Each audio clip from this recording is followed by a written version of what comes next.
On the budget discussion? Okay, first I want to introduce John Barrett, who's at our last meeting when the budget was presented. Also joining us tonight is Tom Seaman, our tax collector CFO, who started here with us in the fall on a part-time basis. Just again, at our last meeting we distributed all the background material as well as the orange summary sheet, which I went through in some detail. I think we left off with the suggestion that the council would review it and we would be prepared to answer questions. Again, this budget as presented represents or reflects a 1 1/2 cent increase in the tax rate. And I think at the last meeting I had gone through and highlighted those areas that were specifically increasing or decreasing, or where other changes were being incorporated into either the format or the funding of various items. And at this point, I guess the council has reviewed it and will entertain any questions or comments regarding the proposed budget. Sure. Any council members have any questions?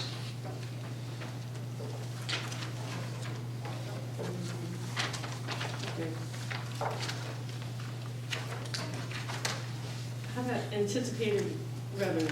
Oh, wait, the public-private revenues, which was realized in 2013 is $246,000, and we're now looking at $4,000. Councilwoman, what page and what line are you on? Page 3 of 10. I'm on Page 3 of 10. line 24, 24. page 4. Page 4, 24. Okay. Essentially, page 4, 24 is the summary of revenues, and that refers specifically to the prior page, section F revenue, starting on line 46. Okay, section, wait. Slow for me. Page 3, line 46, section F revenues. These All right, are yeah. special items. Grant Essentially, these are state and federal grants. Those don't come into play yet, so we could actually get, so that's it's $242,000 that we could possibly have in the budget that we are not even considering right now as possible. That's correct. Well, you- Although the offset I is just that the, Yeah, it's offset with, right. so, and typically, these are reflected in budget amendments during the course of the year as we receive formal. Yeah, this isn't real revenue. The click it or ticket doesn't go into the council's spending. It's really something that comes in and goes out through the police force. So although it looks like revenue, it's not real revenue that the council can spend because it supports basically mandated programs for getting the grant. We'd have a lot of questions to answer if you spent it. The reality is that we have a dedicated grant fund, so while these grants are recorded as a revenue and expense, we basically charge them out fully. It's in and out. Move them into the grant fund where we monitor them and administer them. Right. So the reality is in some cases we see a fully charged out grant for, say, the natural resources conservation grant, $214,000. It would look like we fully realized and fully spent it. It's actually moved into our grant fund. But realistically, that could pretty much wipe out our whole, the current increase that you right now have. No, I wish it. no, it's all, Oh, the opposite. does not count. It's a wash. Revenues and appropriations are the same, so it just increased both. You'll see in the final budget document around sheet 9, we'll show the grant revenues, around sheet 20 and change, we'll show the fully charged out grants appropriated. So unfortunately, the more grants we get, although should they be able to offset bulletproof vests and click it or ticket and other drugs. You have to use them. We have to use them for those dedicated purposes.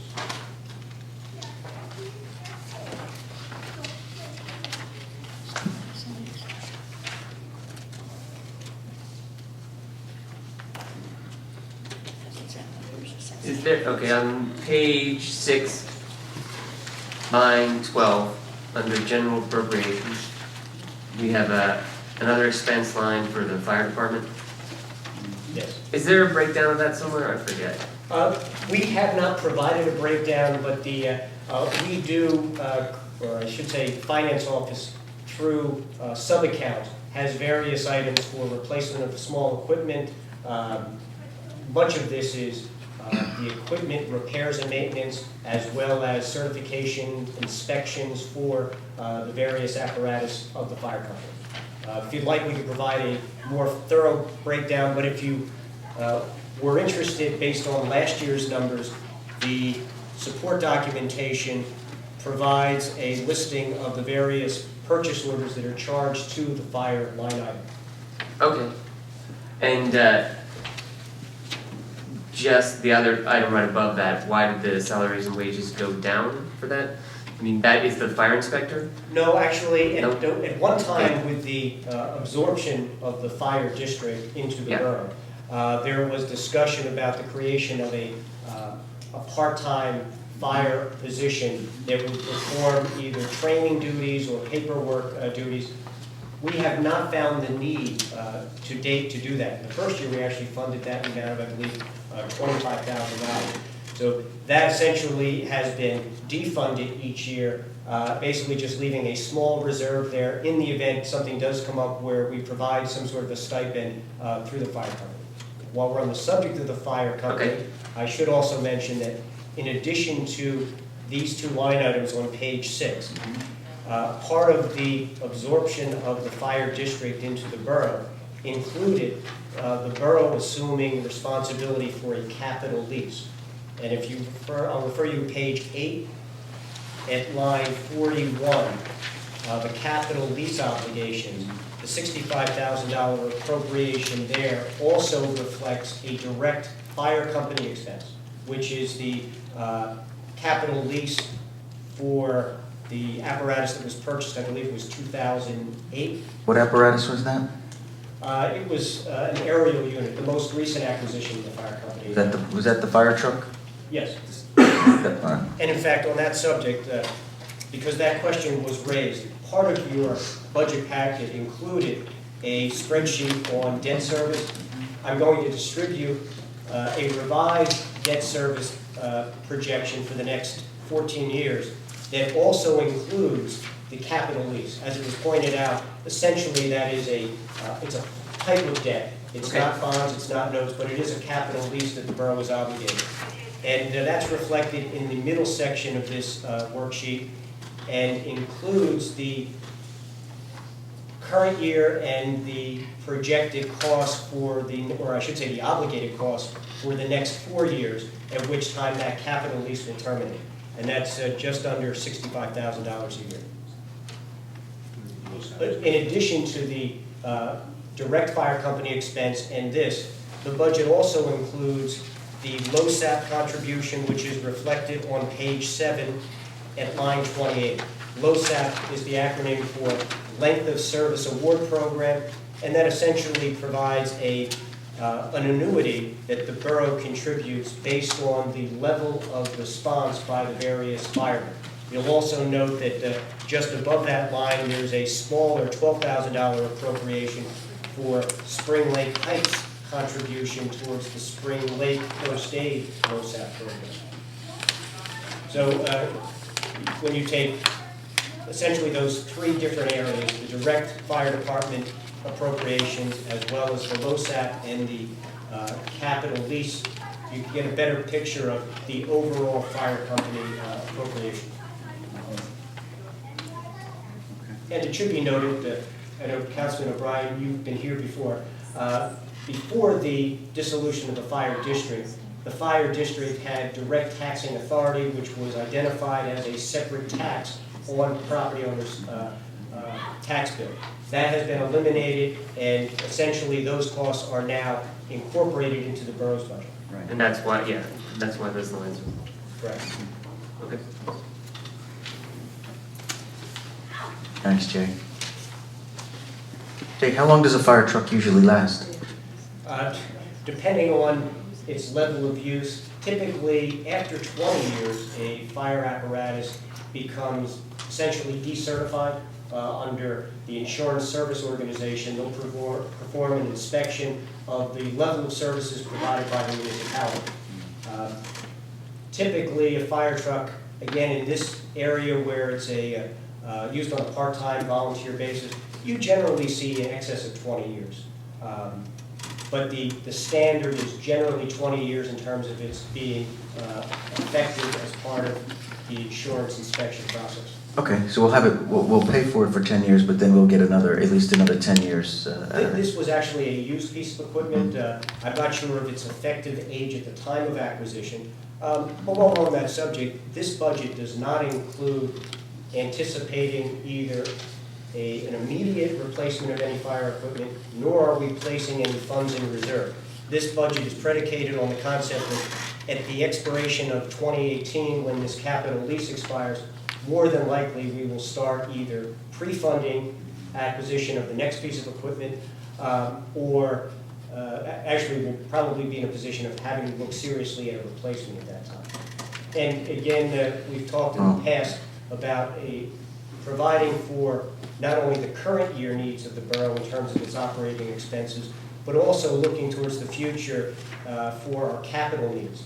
And we are still in a transition. Obviously, with the acquisition or the absorption of the fire district by the borough, there will be a time when we will start including more specific appropriations in anticipation of that equipment being. Yeah, so then you don't have to bond fire truck, Correct.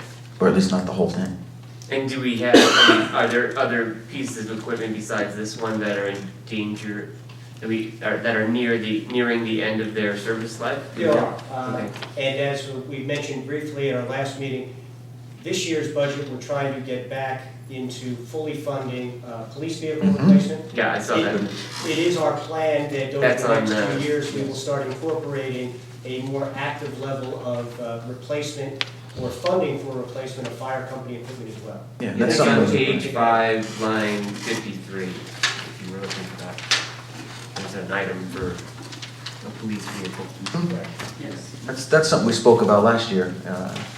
Previous budgets didn't really do that, and we're trying to be a little more proactive. That's good, thanks, Jay. In terms of backup material, since the police issue was raised, the chief has provided me with a roster of the existing police vehicles. Thank you. As well as their years of service and mileage. You can see that 2 of the regular patrol vehicles, being vehicles 4925 and 4927, are both well in excess of 100,000 miles. One being a 2005 unit, the other being a 2007 unit. And it should be noted that the chief's vehicle is still going strong. It's a 1998 vehicle with 179,000 miles on it.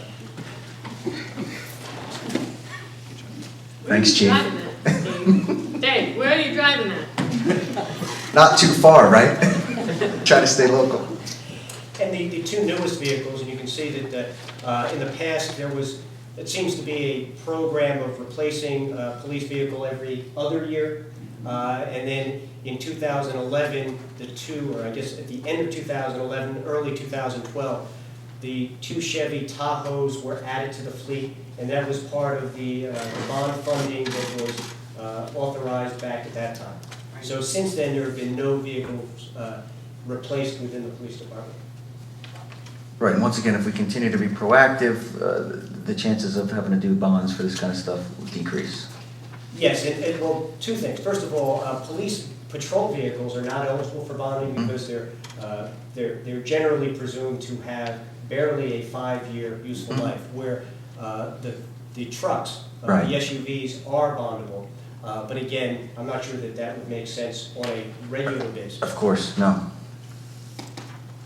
How is it that like a Dodge Durango 2003 has 63,000 miles and then one of the Crown Victorias has 103? I mean, just. Depends on what they use. It's not used as much, Dave? And that was our original 4-wheel drive, so we use that during inclement weather, and the detective uses it now. So it's not part of the fleet. You see, we took it out of the regular patrol, and that's why the mileage is down. So it's conserving the mileage. Is it equipped with all the same No. equipment that the other ones are? No, not the same.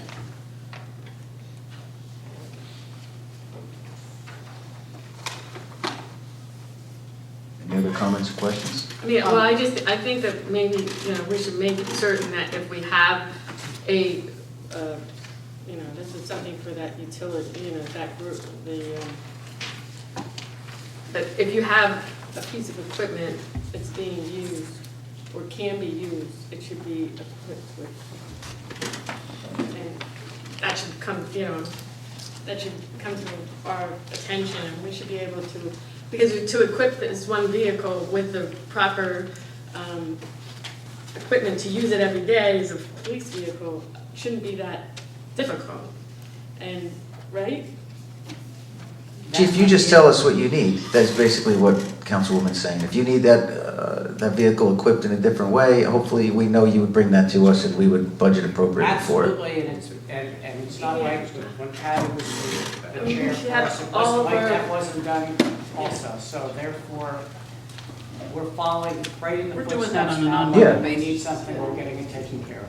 Councilwoman, did you want to, Right. Sarah, did you want to add something? I just wanted to ask, 2003, so get on. I just wanted to ask the chief, in regards to any of these vehicles, the mileage is one thing, but what is the conditions of, is there any particular vehicle that's really in bad condition, like body rot, undercarriage problems, anything like that, that would be one of the first ones we'd get rid of? A few of them do. We've lost paint on some of the fleet during Sandy, and it's noticeable on the hoods and on the trunks of the cars, and on the sides. There's Jake can attest, because Jake's seen it too, and it's good size bare metal on some of the hoods of the trunks. Okay. So we wouldn't have any trouble picking, one of these vehicles to substitute? No, I think, you might have a discussion over it, but Okay. which one would be worse? Okay, all right. It should be noted also that as these vehicles approach the end of their useful life, you generally see maintenance and repair costs start to Yep. increase. And as with owning your own personal vehicle, I've never had much luck in gauging when's the right time, the perfect time to, trade a vehicle in. Usually it's after that second $1,000 repair, and you say enough is enough. But again, having the funding available and in place would provide us with the mechanism to plan for a retirement rather than wait until it's too late. Well, there is still time in terms of if the chief saw an immediate need that wasn't in this budget, that he could propose that we could put it in the budget. That's correct, although we are rapidly approaching the cutoff for inclusion in this budget. Once the budget's adopted, anything that is not funded or funding available would have to be done by means of an emergency of some sort. Okay, so if he has any other needs that he think need to be considered, he could bring that to you this week? Absolutely. Thank you very much. We appreciate it. For the insurance on page 5, line 46, 47,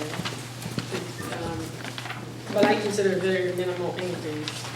And then also, on page 7, the statutory expenditures, line 12, 13, 14, 15.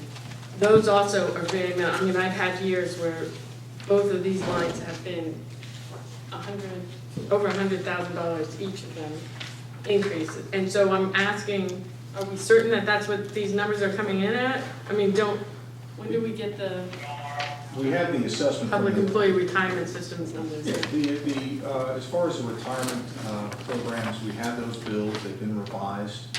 You heard the Governor Stout talk about $130 million of reduction year over year for all the PRS and PFRS. So we have revised figures that are represented in the budget. So those are fully funded, and a portion of them are also paid out of the utility fund, a very small portion allocated to those employees that were dedicated to that time. As far as the joint insurance fund, we're members of, and we get an assessment every year. Get what? An assessment, basically a bill. Okay. So we've already. You already have that. Yeah, they've already given that to us because we need to know it is for budgetary purposes. That's basically the assessment for the year. If there are any type of judgments, if we get into a lawsuit, we get a settlement, and the township's on the hook for a portion of that, if it is a settlement, we have the opportunity to charge that to what's called operations during the year, so we don't have to actually spend or appropriate to a special emergency those funds that we'd be liable for. Or we have enough in the insurance reserve to cover that for the given year. So we're covered as far as all those. The expenditures you see there have been tied into underlying records that we're very comfortable with that should Okay. carry us All these through. numbers, we're not worried that there's going to be a sticker shock mid-year. I wouldn't be worried about it whatsoever. Okay. And it should be noted that specifically on the pension, both the PERS and PFRS on page 7, the it was only actually a week and a half ago that the revised numbers came out. So literally, those were some of the last changes that were made to this budget as presented to the council, was the pension numbers that reflected the revised numbers. And I believe they were down from the original amounts by about $35,000 to $45,000. Yeah, somewhere in that ballpark. I apologize not having it with us, but yeah, so it was a material savings. And that's a direct effect of both the public employees and the police and fire, almost the police, contributing more to their pensions. So it lightened the burden on the municipality across the state.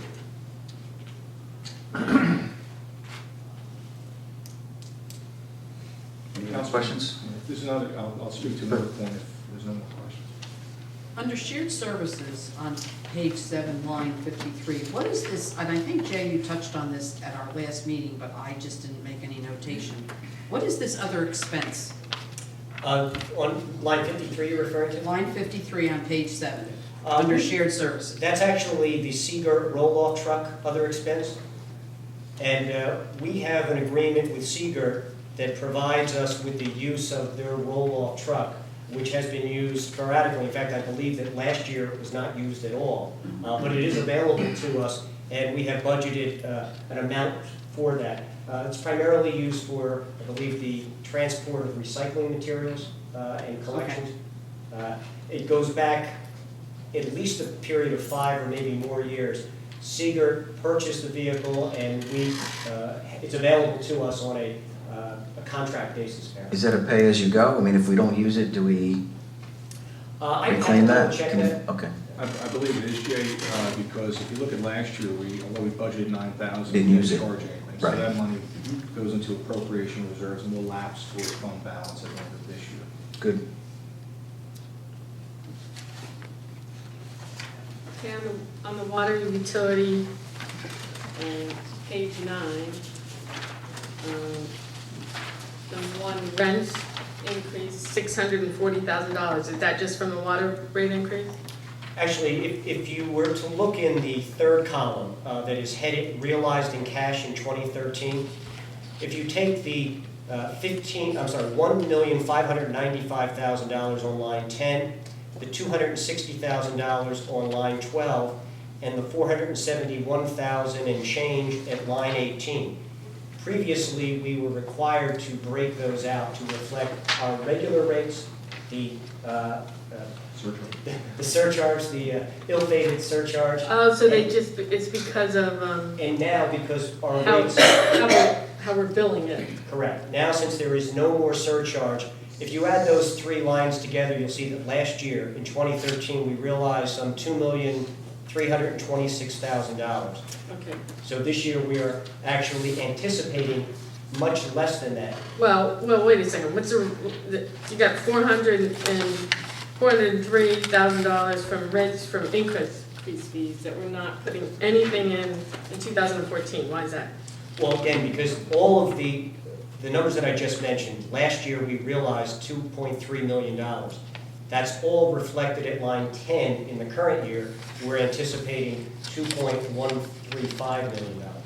And previously, we had, dovetailing off your point, when we passed the ordinance and the increased fees, we had to do a calculation, a certification to the state to say that we were going to anticipate $403,000 of additional rents.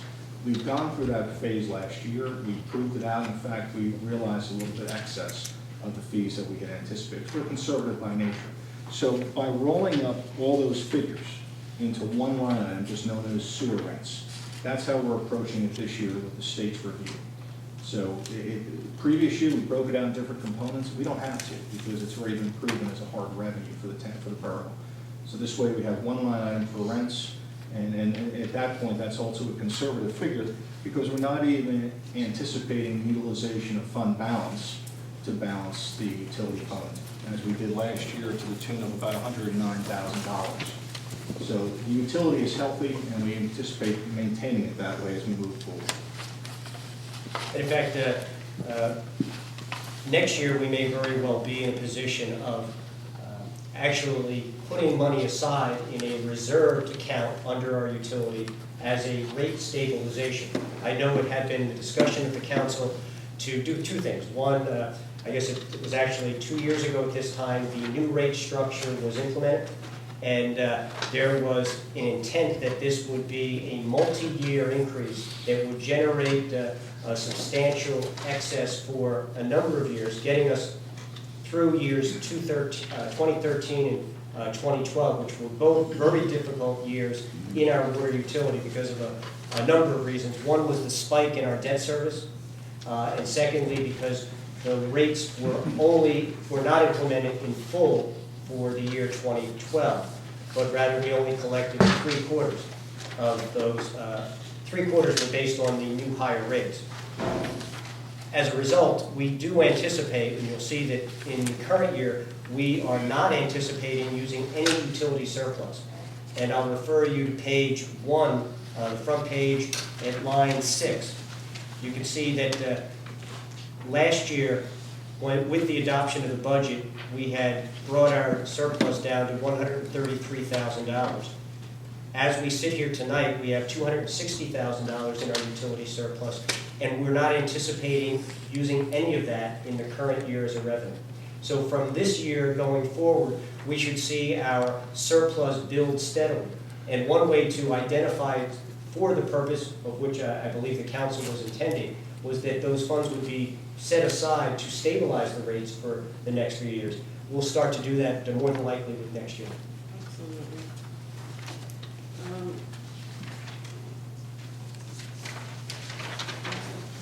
Now, Jay, I have a note here under the shared services too that I passed over before. We no longer have a shared services with Spring Lake for the water utility, correct? We don't have an existing contract. As you know, that was in discussions and negotiations all through last year. And essentially, under the prior arrangement, the cost of the utility licensed operator was split between Spring Lake Heights Correct. and Spring Lake. Last year, But they backed out, did they not? they have backed out and have made a proposal that, and offered a $20,000 fee for that service. Well, they didn't back out, they just reduced the payment. That's true. The original arrangement was not renewed, and they proposed this. And we've had ongoing discussions last year, the council's aware of, in terms of addressing it. So this budget anticipates, at the most, a $20,000 continuation of that program. And that put a bigger burden, financial burden on us. Absolutely. Because now, where previously the cost of that service was split, now we're essentially covering about 80% of that cost. But that is part of ongoing discussion, so that may change. That is on the. Right. And I will tell you that whether we include it or not, again, because the water utility is not in a position where we're that close to balancing, we have the ability to make that change because we have both a realistic expectation of our revenues exceeding the $2.1 million that we're anticipating, as well as the fact that we have a healthy amount of surplus that's available in a worst-case scenario. I know Tom wanted to make a couple comments. Please, Tom. I'm sorry. It's okay. One of the things that we're going to have at the introduction of the budget is also a COLA ordinance, which is something we've done every year. This year, we're anticipating that the governing body is going to pass this before the adoption of the budget, and it basically allows for two things. The state gives us a 0.5% adjustment in our appropriations, that we can go up for appropriations inside cap by 0.5%. The COLA ordinance will add an additional 3%. Although we will not utilize the full amount of 3.5%, the ordinance also gives us an ability to bank the difference of what we don't use. That bank can be used for the next two budgets. So if we have any kind of spike in energy costs or any kind of manpower, something that's an appropriation inside cap, we can rely on the good efforts of the council in this year for the next 2 years to appropriate a budget that's going to basically satisfy Sure. the needs of the public. Sure. So if there's any questions on this ordinance, feel free to ask, but it's really a repeat from year over year. And John, I should also just distribute that so everyone has their copy as well. John, so this could also be used in, another, if we have another natural event like a hurricane or something, that we didn't budget for, and we need some emergency funds that go above and beyond the budget, is that something that would we be allowed to? Or no? Councilman, kind of an apples and oranges issue there. When we have an emergency such as Sandy, we passed an emergency appropriation of $140,000 to immediately infuse the budget with necessary funds to cover that emergency. This really speaks of a proper budgeting, best practice across municipalities in the state, that they pass this bank in order to provide for. It's not money we're stashing to the side. It's Right. just really a calculation bank that allows us to handle any type of increases in the subsequent years.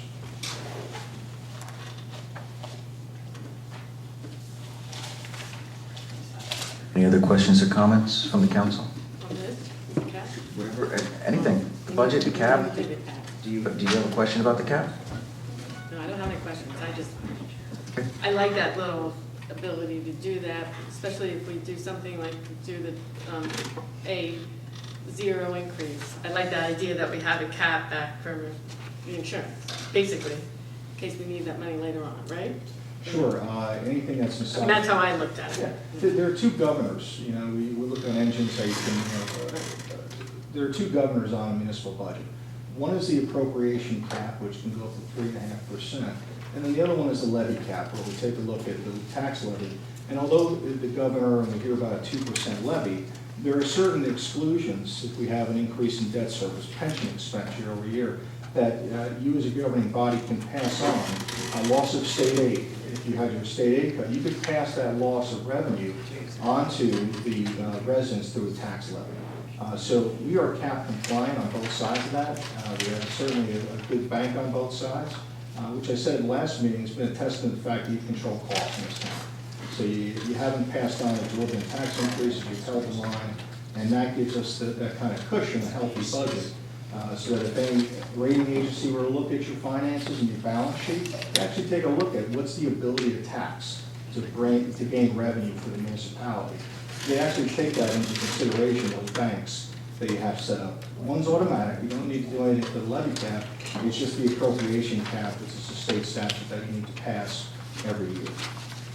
Those items that we normally can't control, such as pension, insurance, they're gonna go up. I mean, compared to past years when, granted, I was handling, the budget when we were in the really bad financial years, and, it was $125,000 increase in 1 year on one line. Part of that's because of employee contributions too, right? Well, That helped us, right? Certainly, employee contributions, and I may have mentioned this last time, is we're budgeting in the appropriation side of the budget a net figure. Our true costs minus the employee contributions is equal to what we're budgeting in the given year. So we don't take that employee contribution as a revenue, we budget the net figure as per the local finance notice. I didn't even see the state aid, and were you getting more or less? You're flat year over year. Flat? State, yes. Okay, that's good too. And, I know Well, that. no, it's better than being cut, but if the governor really wanted to lower taxes, he would increase our aid. Also, I'm happy with just the fact that it's not lower. Before you go to, this is one of my hot button items.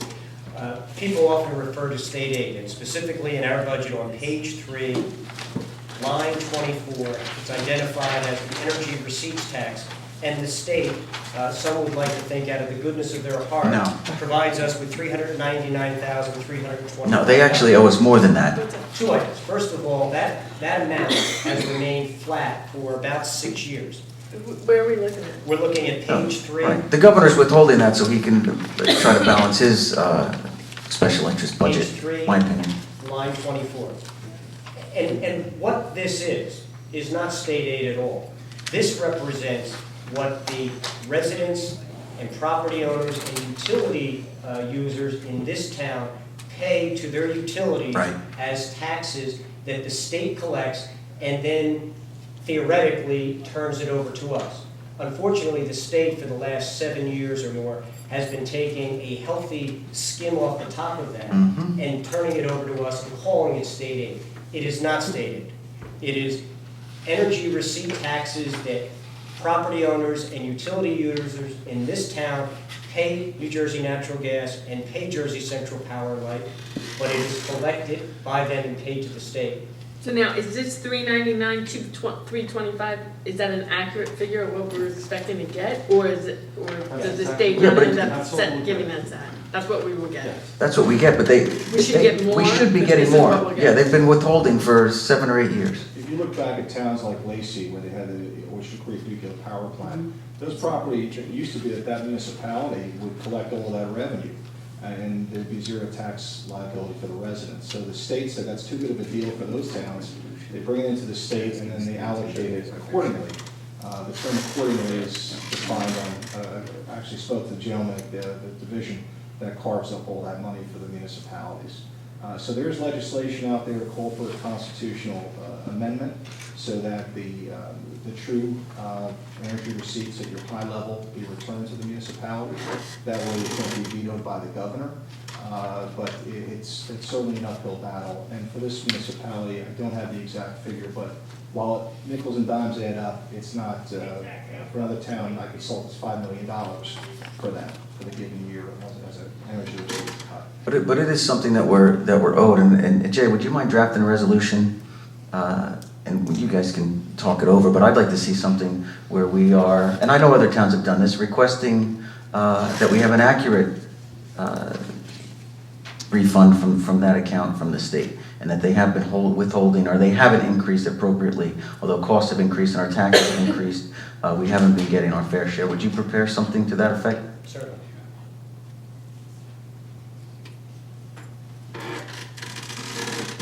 Some other question.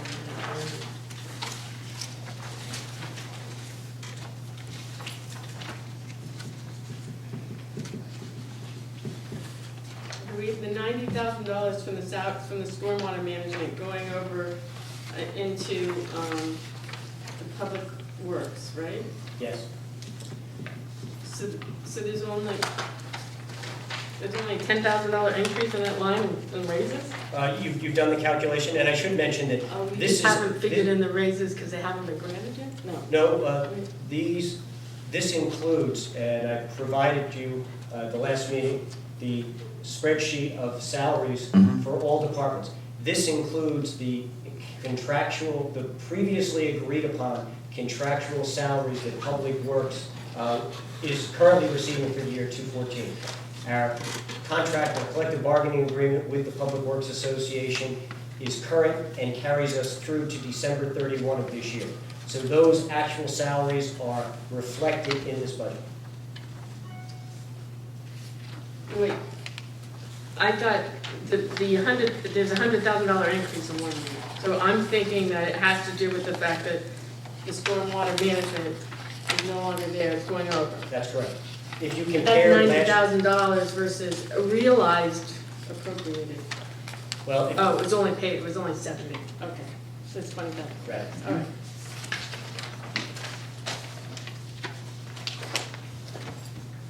And I should mention that that is an item that I'm sure there will be discussion with the Division of Local Government, because we are taking an out-of-cap appropriation and putting it in cap, because for our purposes, I think it's more transparent because it identifies all of our public work salaries. And frankly, I think it was probably a necessary evil at a time when the cap was very tight in prior years. Absolutely, it was horrible. Take it from me, it was horrible to me. Councilman, plus one of the areas of the snow removal, the other expense and the overtime that we incurred during this year for the state of emergencies, those funds were also, presentation-wise, will be posted outside of CAP. That's the local finance notices come out to all the municipalities, as long as we can document and quantify the expenses we incurred during state of emergencies, that we can basically have some cap relief in the appropriation cap. But really, it's immaterial to the greater budget here. It's just really a presentation issue when you finally see the state sheets. And just to recap, we anticipate introducing the state version at the next meeting, the 14th. Right. And then the public hearing will be held at a later date in May.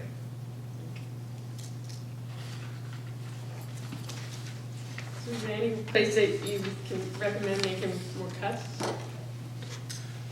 good councilman has offered the police chief to add other vehicles and equipment, so I'm going to refrain on that.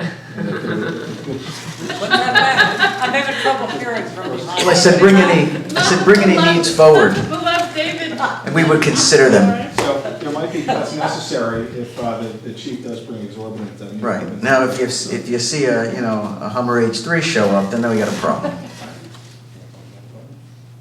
Did you leave any,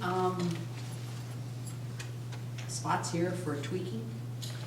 This is going to be your budget, obviously, and to the administrator, he's the CEO of this company at this Mhm. point.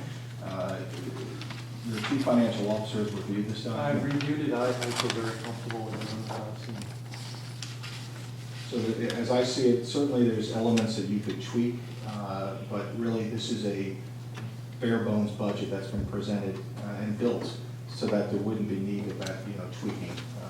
So we're giving you the straight talk. We're not trying to inflate anything so that you can make ceremonial cuts or ceremonial additions.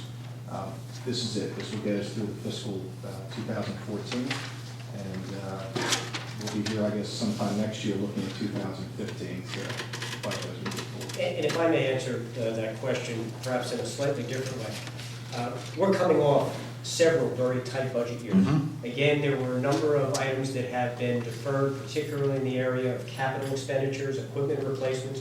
Again, the mandate from prior governing bodies was to maintain a zero increase because the economy was tough, times were tough, people were feeling the difficulty. We have, this budget reflects, you will see with very few exceptions, either flat comparison with prior year, or in some cases, slight reductions. Yes, there are some increases. This budget reflects the proper allocation of salaries between the current fund, our utility fund. It also begins to restore our full funding for our capital and equipment needs for the future.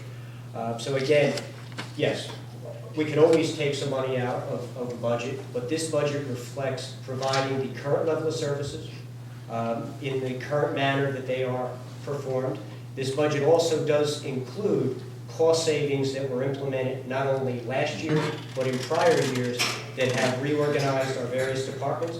They reflect the outsourcing of certain services and the use of shared services, the additional or increased utilization of part-time personnel and the incumbent savings associated with those in terms of benefit costs. So this budget, again, reflects a realistic financial plan for the current year. Yeah, and I want to thank you. I mean, that's, when I met with Jay and John, that it talked about, well, was there a specific number that we were looking for? And what I was asking for was a reasonable budget that reflects what we need to spend, and we can work from there. But let me see what it really is going to cost this year to run the town. And I think that's what this budget represents, as opposed to saying, we can only have a 1 cent increase or only a 2 cent increase or a 0 cent increase. It seems like a realistic budget.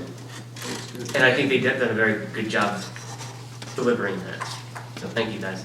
Thank you. Hey Jake, I see that you still have me budgeted for a salary. I don't want to take a salary. Can I request that my salary, council salary, be split among, or between Environmental Commission and Beautification, seeing how we're going to be doing some, we're going to be brainstorming some ideas for improvements around the parks and open space. Is that something that you're allowed to do? Move my salary out of that line and put it in those two accounts? I would point out that on page 5, line item 11, mayor and council salary and wages does reflect fully funding all of the council positions. And I know it had been your practice in the prior year, as well as other members of councils, to accept no salary.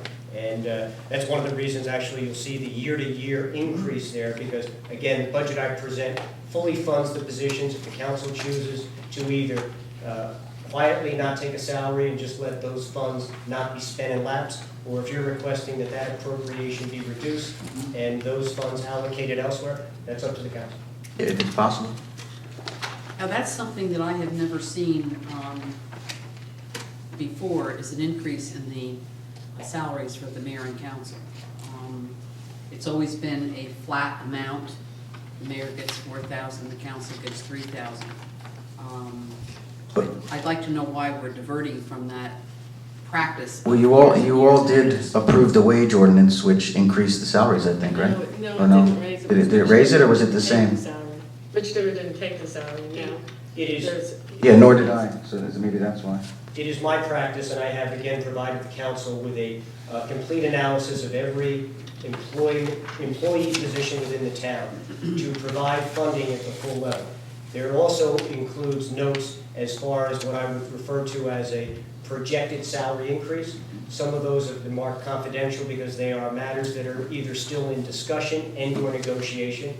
Yes, our collective bargaining agreements with our two largest unions, PBA in the police and our Public Works Association in the Public Works, those salaries have been set by contract for the current year.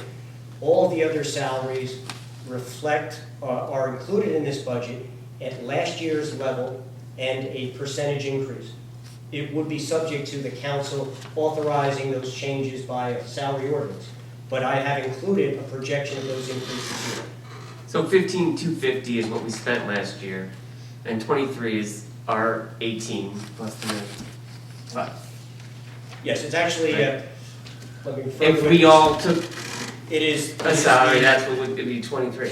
The current maximum salaries by ordinance, for Not the that mayor, big, got it. $4,080, and for the council, $3,060. Okay. Again, some members of the council choose to take a reduced amount or a zero amount. That's their prerogative within that maximum. Well, it's not an issue to me, we want to reduce that. I mean, I don't think it's going to make a big difference in the budget. No, it doesn't make a big difference in the budget, but I would like you to check something for me, and that is that I believe that the last time the salary for the mayor and council was raised, I think it was done by a resolution, and I'd like to know what that said. Okay?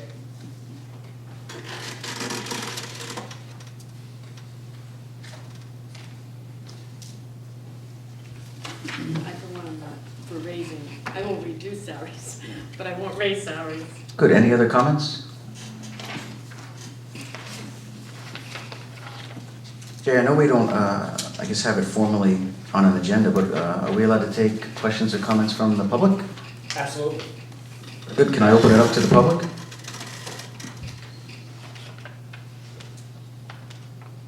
And just by way of reference, it was mentioned somewhat briefly that our intent is to introduce the budget at our next regular meeting, after which the budget would be published, and we anticipate that our public hearing on the budget would be at our second meeting in, our first meeting in May, which I believe is the 12th of May. At that time, we would have the public hearing and hopefully have authorization from the state to adopt, but we'll have to wait and see how the budget review process goes. Okay, but you're going to introduce on the 14th of April. Of April. 14th of April, okay. No comments? Anything else from the council? Nope. And just so I'm clear, there have been a number of questions raised that require some additional information being distributed. Councilman Tinkin also requested that at least his particular salary be taken out and If you can. adjusted. That's something you'd like us to see If it's allowed. in a revised proposed budget. Sure. If it's allowed.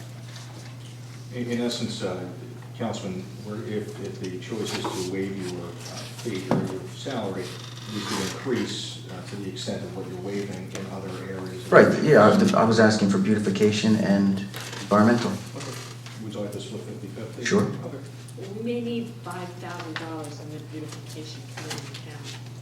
I think we can increase it to $5,000. As I said, Jay's your CEO, you tell him and we'll make the changes happen on our end. All right, anything else Eileen, before we can you come up adjourn? and speak to that? We want $5,000 in the beautification committee account. You know, if I may, and I not to argue publicly with volunteers that. They are gave you part a of the big committee. list of everything they want to do? And I understand, I think it was explained to me once, that the beautification committee was charged with the mandate of providing the icing on top of the cake, not the cake.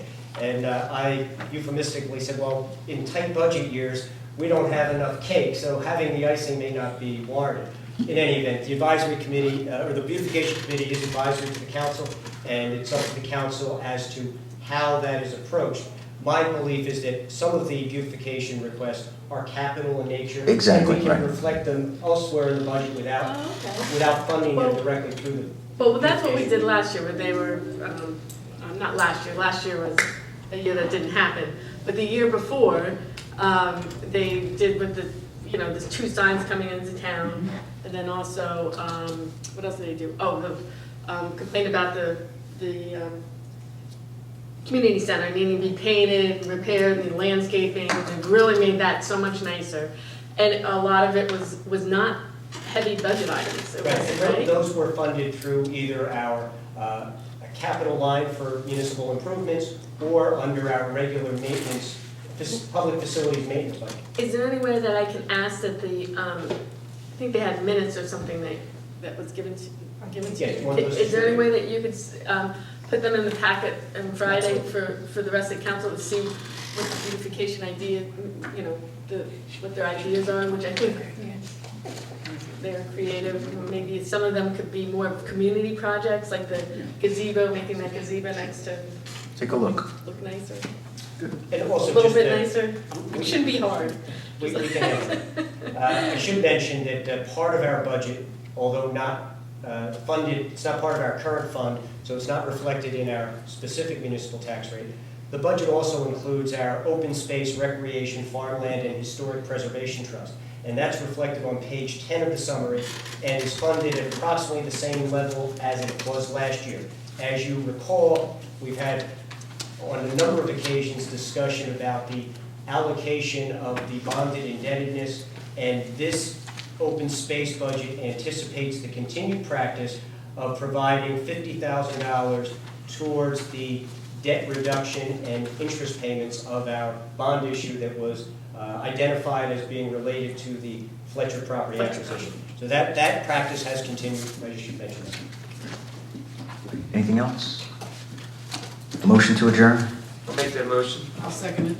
In favor? Aye. Aye. Okay. Thank you, everyone, for coming. Thank you very much.